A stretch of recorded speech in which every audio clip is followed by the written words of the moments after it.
Dude திரைப்படத்தினுடைய first plus யார் அப்படின்னா இந்த படத்தினுடைய இயக்குனர் கீர்த்திஸ்வரன் அவர்கள் தான். இந்த படம் அவருக்கு முதல் படம். இந்த படத்தை பொறுத்த வரைக்கும் ஒரு அறிமுக இயக்குனர் தான். ஆனாலும் ரொம்ப அற்புதமான தன்னுடைய எழுத்தின் மூலமாகவும் காட்சி அமைப்புகளின் மூலமாகவும் இயக்கத்தின் மூலமாகவும் இந்த படத்தை ஒரு ஆகச்சிறந்த படமாக இவர் தயார் செஞ்சு மக்களுக்கு கொடுத்துருக்கிறார்.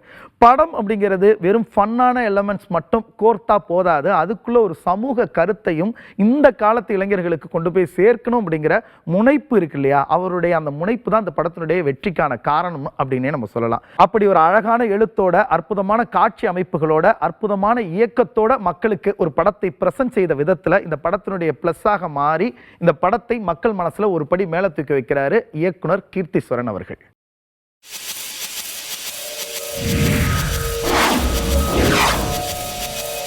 டியூட் திரைப்படத்தினுடைய மைனஸ் யாரு ஃபர்ஸ்ட் அப்படின்னா படத்தினுடைய இயக்குனர் அவர்கள் செஞ்ச ஒரு விஷயம்தான். இந்த படத்தில் ரொம்ப பரபரப்பான, ரொம்ப இன்ட்ரெஸ்டிங்கான, காட்சிக்கு காட்சி சுவாரஸ்யமான ஒரு ஃபர்ஸ்ட் ஹாஃபை கொடுத்துட்டு செகண்ட் ஹாஃபில் ஒரு பெரிய லேகை இன்பிட்வீன் கிளைமாக்ஸுக்கு முன்னாடி ஒரு பெரிய லேகை இயக்குனர் கொடுத்துருக்கிறது இந்த படத்தினுடைய மிகப்பெரிய மைனஸ்.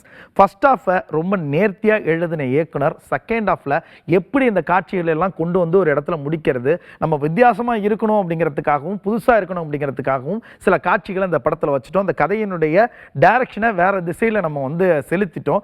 எப்படி கிளைமாக்ஸ்குள்ள கொண்டு வரது அப்படிங்கிற ஒரு திகைப்பும் திணறலும் இந்த படத்தினுடைய செகண்ட் ஹாஃப்ல நமக்கு ரொம்ப துல்லியமா தெரியுது.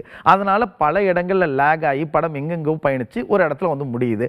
அந்த லேகான செகண்ட் ஹாஃப் ஒரு பெரிய மைனஸாக மாறி படத்தை மக்கள் மனசுல இருந்து ஒரு படி கீழே இறக்குது.